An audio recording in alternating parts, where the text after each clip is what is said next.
DreAllDay.com. Dre Baldwin, DreAllDay.com. Let's talk goal setting.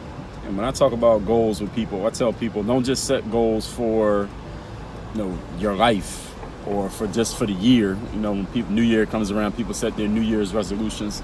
Set goals for every day, goals for every month, goals for every 6 months, goals for a year, 5 years, 10 years, 20 years, a lifetime. The thing about the goals, though, what I suggest is that you start narrowing things down, making it more concise when it comes to your goal setting. So instead of setting a list, instead of writing out a to-do list of the 20 things that you need to do today, ask yourself what they call the big domino question. I heard Tim Ferriss say this. He asked himself, what's the one thing, or I heard people take what Tim said and turn it into what they call the big domino question. What's the one thing that you could get done today that if you got that done, it will make all the other things you wanted to do not even that important anymore. Make everything else irrelevant because you got this one thing done. Everything else falls under that one thing. What's the one most important thing that could be done? There's a book called The One Thing by Gary Keller and Jay Papasan, where they talk about this whole concept of making your goals and the outcomes that you're looking to achieve, making them a lot more concise. Instead of trying to do all these things, what's the one thing that will make everything else irrelevant? That will knock what's the one domino, you knock over that domino, it knocks over all the other dominoes at the same time. What is that thing going to be for you? And this is really just about looking at all the stuff that you're looking to get done, or all the goals that you may have, or all the stuff that you are talking about doing, and asking yourself, what's the most important one? Or what's the one category that all these goals fall under? For example, if there's a whole bunch of things that you need to pay for, a whole bunch of things you want to buy for yourself, and they're all on your list of things you want to do, all on your goals list or your to-do list. The big goal, the most important domino might be that you just need to bring in more revenue. Because if you take care of the revenue thing, then you'll be able to pay for all these things that you want to pay for. You only have to write them down as goals because you'll take care of them as soon as you get the revenue, as soon as you get the money that you need, you'll be able to handle all of those individually. Or, for example, if you're on a sports team and you're trying to get your team to the championship, win that championship at the end of the season, you may have all these things you want to do in the course of the season. If you win that championship, all those little goals like make player of the week or get recruited by somebody or get recognized in the local newspaper or get noticed by some local media person, whatever it may be, depending on the level that you're playing at, you understand.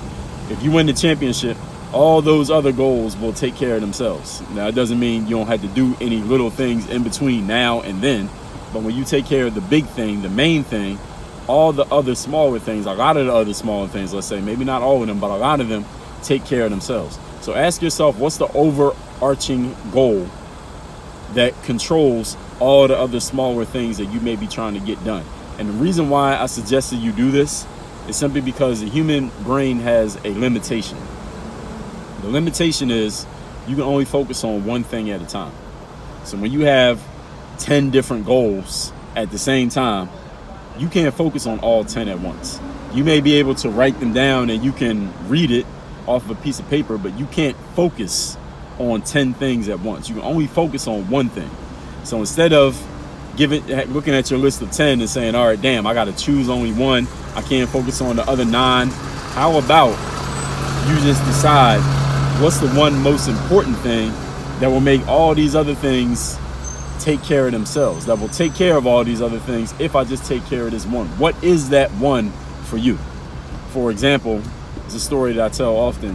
When the Chicago Bulls, back in the 90s, when they were winning their championships, every year at the beginning of the season, Phil Jackson, the coach, he would go around the locker room. He would have each player announce to the team whatever individual goals that player had. So every player is saying their goals. Some players like, I want to be a starter.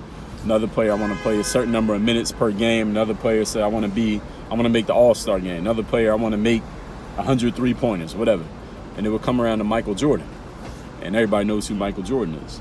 Michael Jordan's goal was, at least this time, he said, I don't have any individual goals. My only goal is to win a championship. And everybody in this room is going to follow my lead for us to win that championship. And that was what he stated as his goal. That was his one thing that mattered more than anything else that he could possibly get done. And because he did that one thing in the course of winning the championship, Michael Jordan knew what his job was. His job was to be a good defensive player. He made the all defensive team. His job was to score points for his team. So he led the league in scoring. His job was to, he was one of the biggest stars in the league. So he got his endorsement money. He got his media appearances. He got his attention from the fans. He sold his sneakers. His job was to be obviously one of the leaders on his team, to help his team succeed. So he made the All-Star game. So all these other things happened in the course of him doing what he needed to do to achieve the main goal. So this is the way you need to start structuring your goals. What's the one goal that if I achieve this, all these other goals that I could have would fit under it? They're going to happen anyway in the course of me achieving this one main goal. What is that one big thing for you that will make everything else come to fruition just because you got the one big thing done? If you ask yourself that question, you start thinking more strategically about the way you're setting your goals, the way you're going after your goals, and what the overarching, that main umbrella goal is that everything else is going to fit under. It'll help you with your focus. So you don't have a list of 95 things you're trying to do this year. Instead, you got one thing. And because you did that one thing, everything else is automatically done. What is that going to be for you? You take some time to marinate on that, think about it. I guarantee you'll figure it out. Work on your game. Dre all day.